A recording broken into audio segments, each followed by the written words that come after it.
Children with limbs hacked off, machete wounds intended to kill, and waves of seriously wounded casualties arriving almost daily. The MSF teams working in the Central African Republic are witnessing unprecedented violence. The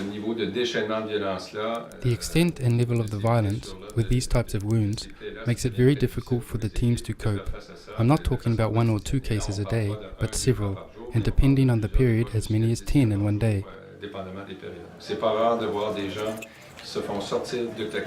It's not unusual to see people being pulled out of taxis, or as they walk along the road, they get taken for a Christian or a Muslim and are attacked or even lynched.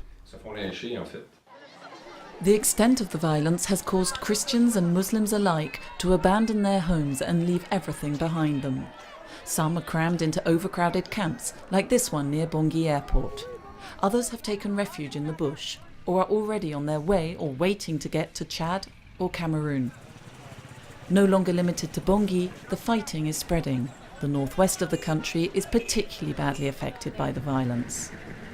Depuis que les Séléka sont en déroute, beaucoup d'entre eux fuient le pays. Since the Seleka rebels have disbanded, many have been fleeing the country and during their flight continue to attack the Christian population. But now there are also more anti-Balaka fighters and they are targeting the Muslim population. Along lots of roads we are seeing villages that have been completely deserted and torched. Les villages sont désertés lorsqu'ils n'ont pas été carrément brûlés. MSF teams are running 14 projects in the Central African Republic. Insecurity often makes their work more difficult, notably around healthcare facilities, but it is vital to a country racked by lawlessness, violence and looting.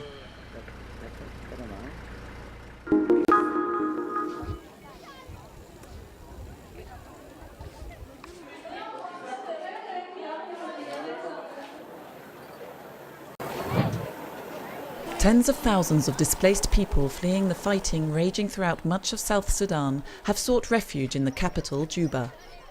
MSF teams are working in Tomping camp, which is on the verge of a full-blown humanitarian disaster. Data collected by doctors indicates that the mortality rate, particularly for children under 5, now exceeds the emergency threshold. People have been staying in the camp for more than 5 weeks and we're still not seeing any sign of people going home. They're living in extremely difficult conditions, water and sanitation extremely poor, not enough space, only around 10 square meters per person, which our normal standard would be 16 square meters per person in a camp. The main diseases we're seeing in the Tomping camp are malaria, diarrheal diseases and respiratory tract infections. The fighting in South Sudan complicates the team's work even more. In Lear, where MSF has been providing assistance for 25 years, a team was forced to flee into the bush with their most critically ill patients. They continue to provide medical care there, while in the town, government forces clash with rebels.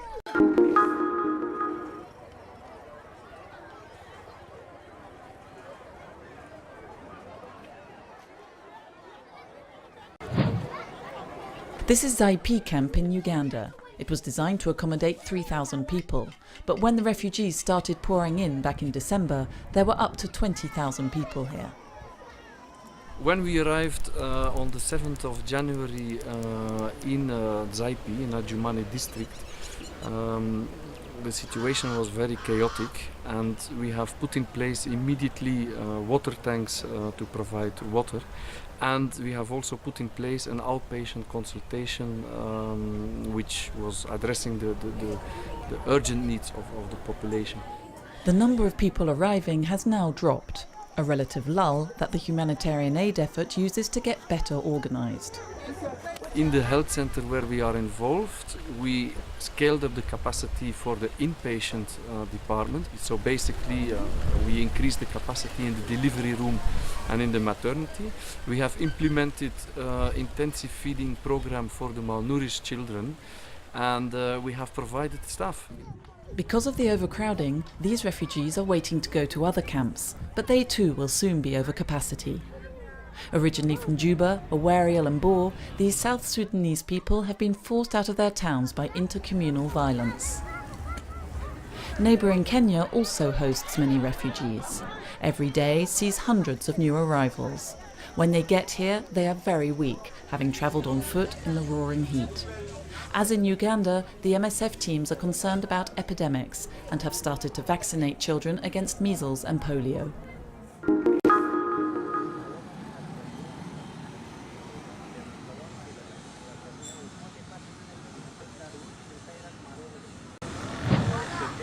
The maternity unit in Horst first opened to patients in March 2012.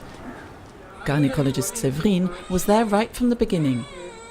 Unfortunately, there was a major security incident in April 2012. A bomb exploded in one of the toilets of the hospital, and unfortunately 7 patients were hurt. And MSF closed the hospital and the project for 8 months in total. And before MSF decided it was safe to come back, there were many community negotiations and meetings and difficult decisions. The support of the local community helped to make it happen. They were convinced of its usefulness right from the start. And a year ago, the unit reopened.